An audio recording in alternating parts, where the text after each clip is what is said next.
नमस्कार, मी हवामान अभ्यासक अनिलराज मुलगे, राहणार मुलगेमळा, बार्शी, जिल्हा सोलापूर.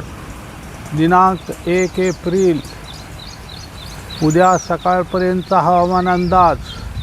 मित्रांनो, काल दुपारनंतर राज्यातील हवामानात अचानक बदल होऊन राज्यातील पावसाचे प्रमाण कमी होऊन काही मोजक्या ठिकाणी हलका ते मध्यम तर कुठे मध्यम ते मुसळधार पाऊस पडला.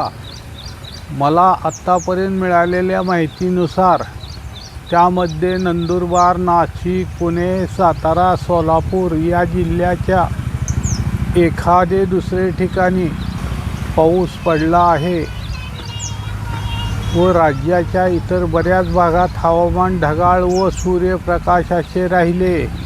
खान्देशमध्ये हवामान ढगाळ राहिले. सदर या हवामान बदलामुळे बार्शी तालुक्यात पण पाऊस पडला नाही. तसेच आज राज्यात मध्यम वारे वाहतील. त्यापैकी नंदुरबार, नाशिक, मुंबई व उपनगरात, कोकणात, सांगली, सोलापूर, धाराशिव, लातूर या जिल्ह्यात वाऱ्याचा वेग थोडा जास्त राहील. तसेच आज राज्यात हवामान ढगाळ व सूर्यप्रकाशाचे राहील.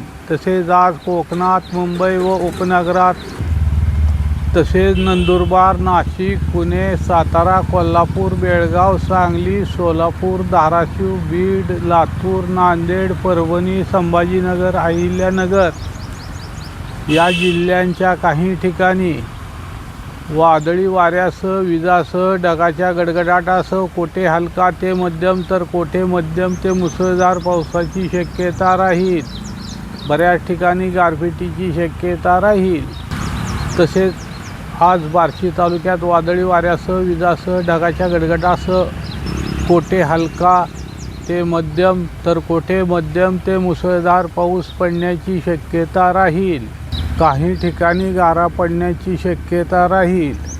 महत्त्वाचे, सदर वरील हा सर्व अंदाज चालू हवामानावर दिला असून जर वातावरणात अचानक बदल झाला तर दिलेल्या अंदाजात बदल होण्याची शक्यता राहील.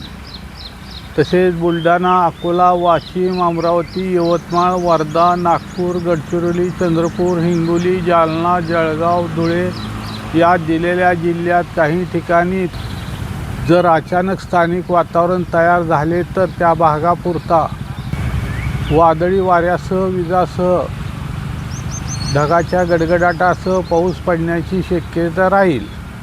तसेच दिनांक 2 व 3 एप्रिल रोजी राज्याच्या बऱ्याच जिल्ह्यात वादळी वाऱ्यासह, विजासह, ढगाच्या गडगडाटासह मध्यम ते मुसळधार पावसाची शक्यता राहील.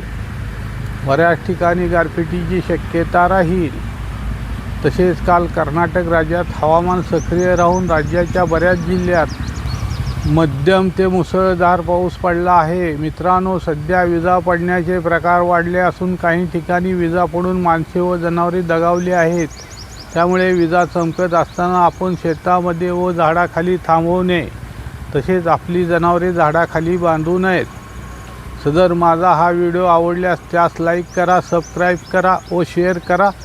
धन्यवाद.